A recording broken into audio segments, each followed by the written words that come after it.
ভোটের আগে আইন শৃঙ্খলার অবনতি ঘটাতেই একের পর এক টার্গেট কিলিং ঘটাচ্ছে অপরাধীরা, এমনটা মনে করছে খোদ আইন শৃঙ্খলা বাহিনী।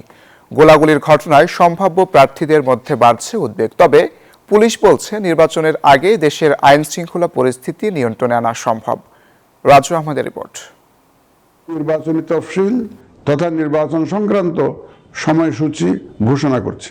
নির্বাচনের তফসিল ঘোষণার পরদিনই রাজধানীতে দুর্বৃত্তের গুলিতে খুন হন ইনকিলাব মঞ্চের মুখপাত্র ও ঢাকা ৮ আসনের স্বতন্ত্র প্রার্থী ওসমান হাদি। শোকের রেশ কাটতে না কাটতেই সবশেষ পশ্চিম তেস্তুরি বাজার এলাকায় খুন হন স্বেচ্ছাসেবক দলের সাবেক নেতা মোসাব্বির। একের পর এক গুলিবিদ্ধ হওয়ার ঘটনা উৎকণ্ঠা বাড়িয়েছে আরও।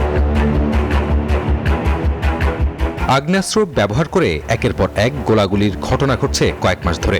বাড়ছে রাজনৈতিক হত্যাকাণ্ড। গত ১১ মাসে দেশে রাজনৈতিক খুন ৯৮টি। ভোটের মাঠে সন্ত্রাস ও সহিংসতার আশঙ্কায় নানান স্তরে ছড়িয়ে পড়েছে আতঙ্ক। বিশেষজ্ঞরা বলছেন, ভয়হীন ভোটের পরিবেশ গড়ে তুলতে দ্রুত ও কার্যকর পদক্ষেপ নেওয়া জরুরি। অবৈধ অস্ত্রধারী ও চিহ্নিত সন্ত্রাসীদের বিরুদ্ধে কঠোর অভিযান চালিয়ে তাদের গ্রেপ্তার নিশ্চিত না করা গেলে নির্বাচন ঘিরে নিরাপত্তা ঝুঁকি আরও বাড়তে পারে। পরিস্থিতি স্বাভাবিক রাখা নির্বাচনের জন্য এবং নাগরিক নিরাপত্তার প্রয়োজনে এই ধারণা দিয়ে বা এই সূচকে যদি আমরা বিষয়টি দেখার চেষ্টা করি, এটাকে বিচ্ছিন্ন ঘটনা বলার বা দেখার কোনো সুযোগ নেই। অন্যদিকে পুলিশ বলছে, এসব বিচ্ছিন্ন ঘটনা দেশের আইন শৃঙ্খলা পরিস্থিতি নিয়ন্ত্রণে আছে। এগুলা বিচ্ছিন্ন একটা ঘটনা। এই বিচ্ছিন্ন ঘটনা নির্বাচনী পরিবেশকে কোনো রকম প্রভাবিত করবে না।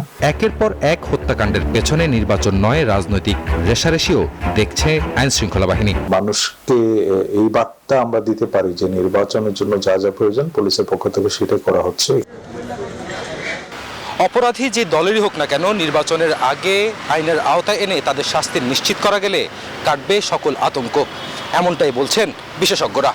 রাজু মাহমুদ, নিউজ 24, ঢাকা।